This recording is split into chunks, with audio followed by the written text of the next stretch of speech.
On a plutôt une grande part de créativité, parce qu'un dessin, c'est jamais la réalité, et une photo, c'est toujours une inspiration. Je suis seconde d'atelier dans l'atelier Flou, c'est-à-dire l'atelier qui s'occupe des vêtements féminins à l'Opéra Bastille.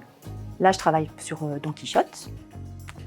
Donc en fait, c'est un spectacle qui va se passer sur plusieurs époques, et en particulier pour des costumes qui sont dans les années 60. Pour réaliser un costume, il y a plusieurs étapes. D'abord, on reçoit des maquettes, des dessins, des photos d'un décorateur costume qui est lui-même en charge de décider de tout ce qui va se faire sur scène. Après ça, on cherche ensemble la plus jolie façon en fait, en tissu, en moulant sur le mannequin, d'arriver au plus proche de ce qu'il imaginait. On adapte à la mesure des personnes qui vont les porter et on prépare des essayages. C'est là qu'on va quand même déterminer les premières formes essentielles et puis vraiment la personnalité en fait, des costumes. Et puis après ça, on doit tout finir et réaliser presque la totalité pour les premières répétitions.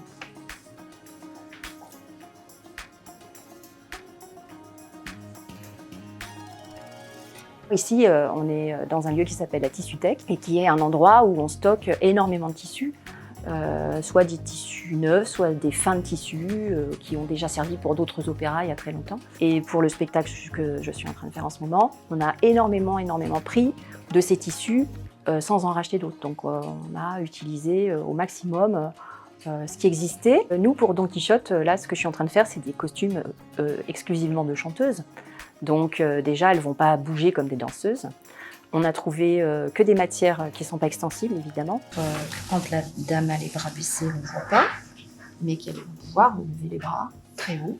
Donc on va le faire dans le même... C'est une toile, on va le faire dans le même tissu. Du coup, ça va permettre d'avoir des mouvements beaucoup plus amples, d'avoir une vie et des mouvements plus actuels. Par contre, comme ce sont quand même des chanteuses d'aujourd'hui et qui ont besoin de beaucoup bouger sur le plateau, on adapte, on fait des coupes un petit peu différentes, mais on essaye de garder quand même la ligne générale d'une robe des années 60.